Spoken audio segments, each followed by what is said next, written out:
They were told the paint would make them glow with health, and in a way, it did glow, just not the way anyone imagined. In the early 1910s and 1920s, America was obsessed with time. Wristwatches had become essential, especially after World War I, and factories raced to meet the growing demand. One company in particular, the United States Radium Corporation, hired hundreds of young women, many barely out of their teens, to paint tiny numbers on watch dials using a special self-glowing paint made from radium. The job was considered fashionable, high-paying, and safe.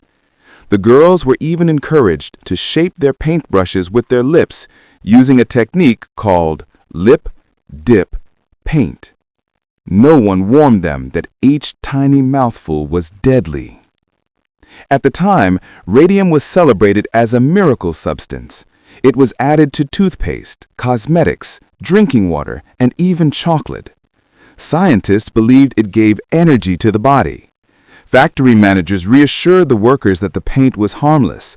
Meanwhile, those same managers wore protective lead aprons and used metal tools to handle the radium. Within a few years, the first signs appeared. A young worker named Molly Maggia began suffering from terrible toothaches. Her dentist pulled one tooth, then another. Soon her jaw began to rot from the inside. Pieces of bone broke off. Abscesses spread through her face and neck. Doctors were confused. Molly died in 1922 at age 24. Officially, her death was blamed on syphilis, a lie meant to protect the company. More girls followed. Their bones grew brittle, spines collapsed. Some women snapped their legs simply by stepping down from a curb. Many suffered from horrific facial disfigurement as their jaws dissolved.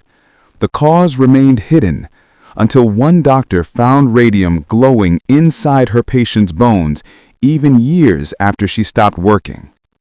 5 brave women from New Jersey, later known as the Radium Girls, decided to fight back.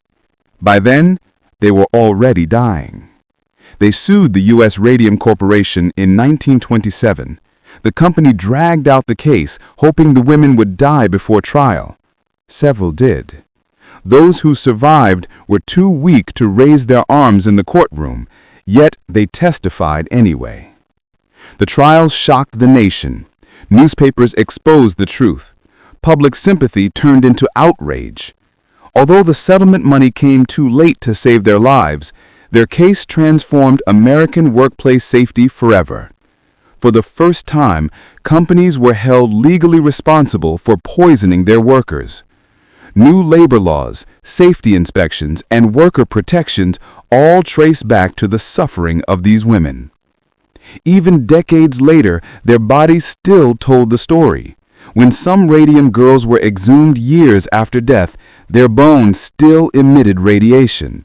The poison never left them. They went to work expecting bright futures, fashionable jobs, and independence. Instead, they became living warnings, human glow sticks in the dark, sacrificed to corporate greed and scientific ignorance. Today, every workplace safety rule, every warning label, and every protected worker carries the silent legacy of the girls who once painted time itself, one glowing number at a time. And the most chilling part? At the height of the scandal, radium was still proudly advertised as perfectly safe.